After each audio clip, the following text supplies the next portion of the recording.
कल के अध्याय में हमने गुजरात के प्रभास क्षेत्र में स्थित श्री सोमनाथ महादेव ज्योतिर्लिंग की कथा सुनी। तो चलिए आज दूसरे दिन हम श्रवण करते हैं अगले ज्योतिर्लिंग की। एक ऐसा ज्योतिर्लिंग जो अपने आप में अद्वितीय है। इसकी अनेक विशेषताएं हैं और सबसे बड़ी विशेषता ये है कि इस ज्योतिर्लिंग के साथ एक शक्ति पीठ भी विराजमान है और ये ज्योतिर्लिंग है मल्लिकार्जुन ज्योतिर्लिंग। आंध्र प्रदेश के श्रीशैलम पर्वत पर कृष्णा नदी के तट पर स्थित ये मंदिर दक्षिण का कैलाश कहलाता है। और जानते हैं इसका कारण क्या है? कारण ये है कि इस स्थान पर सिर्फ भगवान शिव नहीं अपितु उनका संपूर्ण परिवार यानी माता पार्वती, कार्तिकेय जी और गणेश जी भी विराजमान है। महाभारत में वर्णन आता है कि जब पांडवों को वनवास हुआ तब गांडीवधारी अर्जुन ने इसी स्थल पर आकर घोर तपस्या की थी और महादेव को प्रसन्न करके उनसे पाशुपतास्त्र प्राप्त किया था। एक अन्य कथा अनुसार जब देवी सती ने योग अग्नि से स्वयं को भस्म कर लिया तो बाद में उनकी देह को खंड खंड कर दिया गया, जिसके परिणाम स्वरूप उनकी देह के 52 टुकड़े हो गए और ये भारतवर्ष के विभिन्न स्थानों पर गिरे। इस दिव्य मंदिर में देवी सती के होठ का ऊपरी भाग गिरा था, इसलिए इसे शक्तिपीठ के तौर पर भी पूजा जाता है। लेकिन आखिर इस मल्लिकार्जुन ज्योतिर्लिंग का प्रादुर्भाव कैसे हुआ? इसके पीछे एक बड़ी ही रोचक कथा है। एक समय क्या हुआ कि नारद मुनि भ्रमण करते करते आ पहुँचे कैलाश पर्वत पर। वैसे तो वे अक्सर भगवान शिव और उनके परिवार से मिलने के लिए आया करते थे, क्योंकि ये आदर्श परिवार था जिसमें परम वैष्णव भगवान शिव जी थे, उनकी संपूर्ण शरणागत पतिव्रता पत्नी देवी पार्वती थी और उनके 2 दिव्य बालक गणेश और कार्तिकेय थे। इसलिए नारद मुनि कभी कभी वैसे भी इस वैष्णव परिवार से मिलने के लिए आ जाया करते थे। लेकिन आज वे किसी उद्देश्य से आए थे और वो विशेष उद्देश्य था एक उपहार। जैसे ही नारद मुनि ने कैलाश पर्वत पर प्रवेश किया उसी समय सभी ने उनका स्वागत किया। भगवान शिव और माता पार्वती के साथ उनके दोनों पुत्र गणेश और कार्तिकेय भी अत्यंत प्रसन्न मुद्रा में नारद मुनि के सामने बैठ गए। उनके मुख पर एक आशा और जिज्ञासा थी कि आखिर आज नारद मुनि अपनी विनोद पूर्ण शैली में ब्रह्मांड के कौन से समाचार सुनाएंगे। गणेश और कार्तिकेय के इस भाव को नारद मुनि तुरंत समझ गए और उन्होंने प्रसन्न मुख से कहा, आप सभी को मिलकर मुझे अत्यंत प्रसन्नता हो रही है। वास्तव में आज मैं एक अत्यंत विशेष उपहार लेकर आया हूँ और वो उपहार मैं गणेश और कार्तिकेय को देना चाहता हूँ।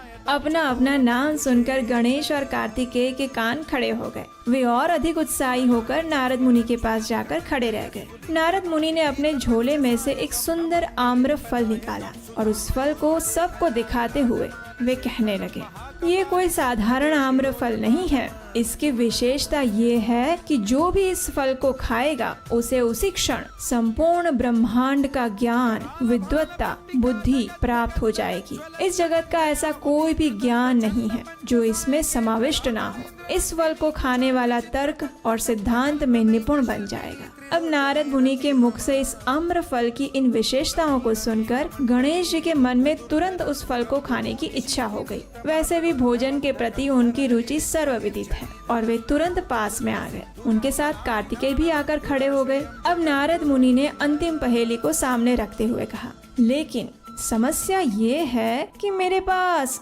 ऐसा एक ही आम्र फल है, इसलिए मैं ये फल या तो गणेश को दे सकता हूँ या फिर कार्तिकेय को। दोनों में से किसी एक को ही दे सकता हूँ। इस फल को विभाजित करके भी नहीं खाया जा सकता। अब नारद मुनि की ये बात सुनकर भगवान शिव और माता पार्वती चिंता में पड़ गए। उनके दोनों ही पुत्र उन्हें अत्यंत प्रिय हैं। किसी एक का पक्ष वो कैसे ले सकते थे? आखिरकार शिव जी ने कहा, मेरे दोनों ही पुत्र मुझे अत्यंत प्रिय हैं, इसलिए मैं चाहता हूँ कि ये फल कौन खाएगा उसका निर्णय वे स्वयं करें, और वो भी एक स्पर्धा के माध्यम से। इन दोनों में से जो भी इस शर्त को जीतेगा वही इस फल का अधिकारी बनेगा। और स्पर्धा इस बात की होगी कि गणेश और कार्तिकेय दोनों में से जो भी संपूर्ण ब्रह्मांड का 3 बार परिभ्रमण करके सबसे पहले वापस आएगा वही विजेता कहलाएगा। ये सुनकर कार्तिकेय तो बड़े खुश हो गए। आखिर उनके पास उनके वाहन मयूर जो थे, इसलिए वे तुरंत अपने वाहन पर बैठे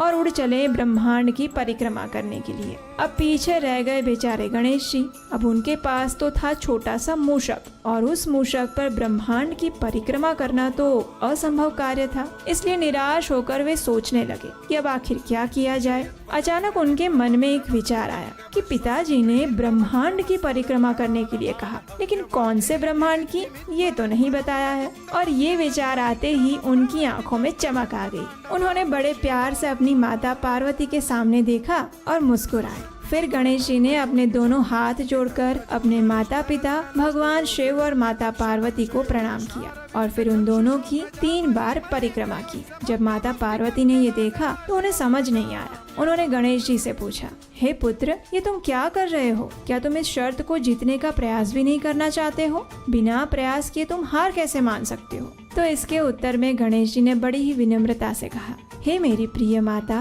पिताजी ने ब्रह्मांड की परिक्रमा करने की शर्त रखी थी और मेरे लिए तो मेरे माता पिता ही मेरा संपूर्ण ब्रह्मांड और संसार है। आपके सिवा मुझे और कोई प्रिय नहीं है, इसलिए मैंने आप दोनों की 3 बार परिक्रमा पूर्ण कर ली है। गणेश जी के इस तर्क संगत वाक्यों और अप्रतिम बुद्धि को देखकर भगवान शिव और माता पार्वती अत्यंत प्रसन्न हो गए। गणेश जी की बात हर प्रकार से उचित थी, उन्हें इसमें कोई भी दोष नहीं दिखाई दिया। इसलिए उन्होंने प्रेम पूर्वक गणेश जी को विजयी घोषित कर दिया और वो आम्र फल भी उन्हें प्रदान किया गया। अब यहाँ पर इस कथा के मुख्य अंश की शुरुआत होती है। जैसे ही कार्तिकेय जी अपनी 3 परिक्रमा पूर्ण करके वापस आए तो उन्होंने गणेश जी को कैलाश पर वो आम्र फल खाते हुए देखा। अब ये देखकर उन्हें अत्यंत आश्चर्य हुआ। आखिर माता पार्वती ने गणेश जी की बुद्धिमत्ता की प्रशंसा करते हुए सारा वृत्तांत कार्तिकेय को कह सुनाया और ये सुनकर उन्हें अत्यंत क्रोध आ गया। उनके क्रोध का एक कारण ये था कि उनके माता पिता ने गणेश को विजयी घोषित करने से पहले उनके वापस आने की प्रतीक्षा भी नहीं की और ये सोचकर वे अत्यंत दुखी हो गए।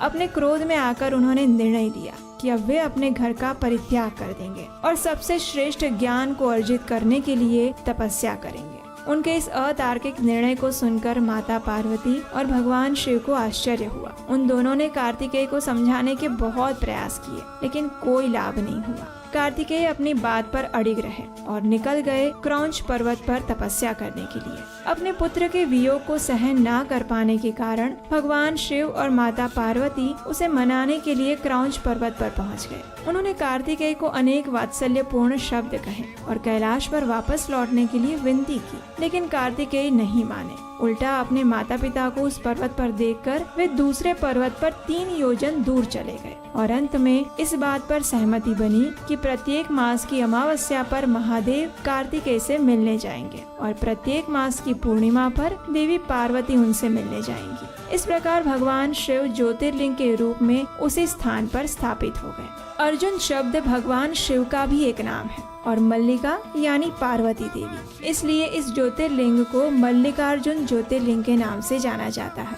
इस दिव्य ज्योतिर्लिंग के दर्शन करने की महिमा का वर्णन करते हुए श्रील सूत गोस्वामी जी कहते हैं कि इसका दर्शन करने मात्र से व्यक्ति का पुनर्जन्म नहीं होता। ये एकमात्र ऐसा शिवलिंग है जिसका अभिषेक करने के पश्चात श्रद्धालु इसका स्पर्श भी कर सकते हैं, जो कि किसी अन्य मंदिर में संभव नहीं है। मल्लिकार्जुन ज्योतिर्लिंग आंध्र प्रदेश के कर्नूल जिले में नल्लमाला पहाड़ी पर स्थित श्रीशैलम में विराजमान है। ये ज्योतिर्लिंग कृष्णा नदी के तट पर है और लगभग 2 हेक्टेयर जमीन में विस्तारित है। इस मंदिर का प्रवेश द्वार राजगोपुरम स्तंभ अत्यंत सुंदर और विशाल है। विजयनगर साम्राज्य के दौरान इसका मुख्य मंडप निर्माण किया गया था, जो कि इस मंदिर का मुख्य कक्ष है। इस मंदिर में सहस्त्र शिवलिंग भी है और भगवान नटराज के अनेक सुंदर चित्रों से युक्त दर्पण कक्ष भी है। ऐसी मान्यता है कि मल्लिकार्जुन ज्योतिर्लिंग के दर्शन करने के बाद वहां स्थित साक्षी गणपति मंदिर के दर्शन करने भी जरूरी है, नहीं तो आपकी यात्रा अधूरी मानी जाएगी।